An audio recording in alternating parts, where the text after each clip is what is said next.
السلام علیکم۔ قرآن مجید کی سورہ اخلاص اللہ تعالیٰ کی ذات و صفات کے حوالے سے قرآن مجید کا سب سے جامع بیان ہے۔ گرچہ بہت مختصر یہ سورت ہے اور اس کے اندر صرف 4 آیات ہیں، مگر ان میں جو مضامین بیان کیے گئے ہیں وہ بڑے غیر معمولی ہیں۔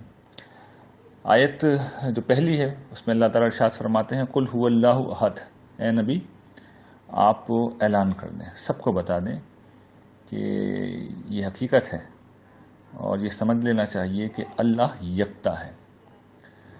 قرآن مجید نے اس مقام پر یہ جو اللہ تعالیٰ کی صفت بیان کی ہے کہ وہ احد ہے، یہ اس حقیقت کا بیان ہے کہ اللہ تعالیٰ ساری مخلوق سے جدا ہے۔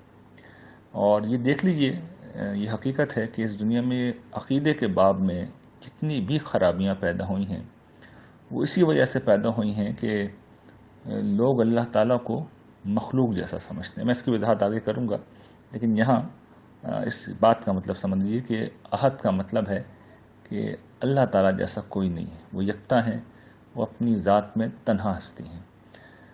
یہ منفی پہلو سے اللہ تعالیٰ کا تعارف ہے کہ وہ کیا نہیں ہے، یعنی وہ مخلوق جیسے نہیں ہے، وہ کسی اور جیسے نہیں ہے۔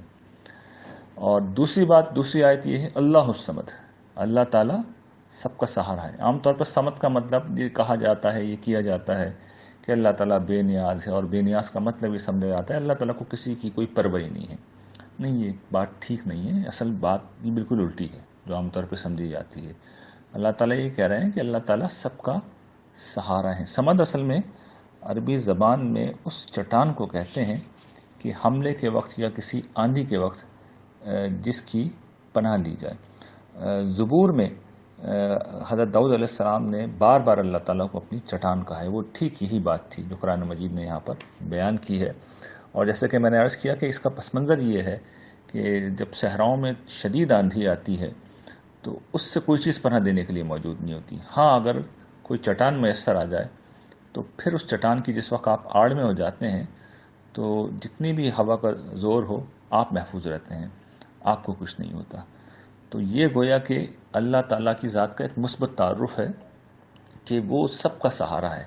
تو جو مانگنا ہے اس سے مانگو، مدد چاہیے، اولاد چاہیے، رزق چاہیے، دنیا کی جو نعمت چاہیے، آخرت کی جو نعمت چاہیے اس سے مانگو۔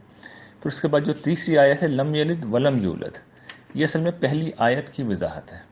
وہاں پہ یہ کہا گیا تھا کہ اللہ تعالیٰ یکتا ہے، تو یہاں بتا دیا گیا کہ اس کے یکتا ہونے کی جو تفصیل ہے وہ یہ ہے کہ وہ نہ کسی کا باپ ہے، نہ اس سے کوئی پیدا ہوا، اور نہ وہ کسی کو پیدا کرتا ہے، اور نہ وہ کسی کو پیدا کرتا ہے، اور نہ وہ کسی سے پیدا ہوا ہے، نہ وہ کسی کا بیٹا ہے۔